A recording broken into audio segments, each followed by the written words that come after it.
Hi, welcome back to Lawn Boy Chapter 2. This chapter is called The Growth of Capitalism. When it all began, it was simple. Our neighbor's house had a larger yard than ours, with what looked like good grass. No difficult corners, just a big square with large elm tree in the center. I mowed it, and he gave me money, $20. Figuring that I used almost all the gas in the tank, about a gallon, which cost $3, and not counting the wear and tear on the mower, I didn't know how to figure that out. I made $17 for my work. It took 2 hours, so I made $8.50 per hour. That, I was to learn later, was called capitalism. While I was finishing up that lawn, the next neighbor up the block came by and said, "How much to mow my lawn?" Wow, another job, just like that. I poked around in our garage and found an old 3-gallon gas can. I walked to the station on the corner, bought gas, brought it back, filled the tank, and mowed the second guy's yard. And while I was doing that, a third man came and asked to mow his lawn.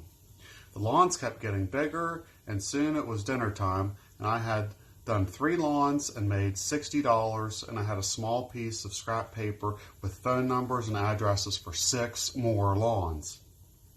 Turns out the man who owned the lawn service that had done all the yards in our neighborhood had run off with the wife of one of his customers, and all the husbands were worried about hiring a new company after that had happened. A kid like me mowing their lawns wouldn't be much of a threat, I suppose. Plus, I was cheap. Later, I would learn that I had tapped into something called an expanding market economy. All I knew was that it felt good to have all that money in my pockets. That evening, I took a rag and wiped the mower down, parked it in the corner of the garage, and, a little admission here, patted it on top of the gas tank. As I bent over, the wads of bills crackled in my pockets. Thanks, Grandpa. I never really knew my grandfather, but the mower seemed tough and friendly. Maybe it was like him.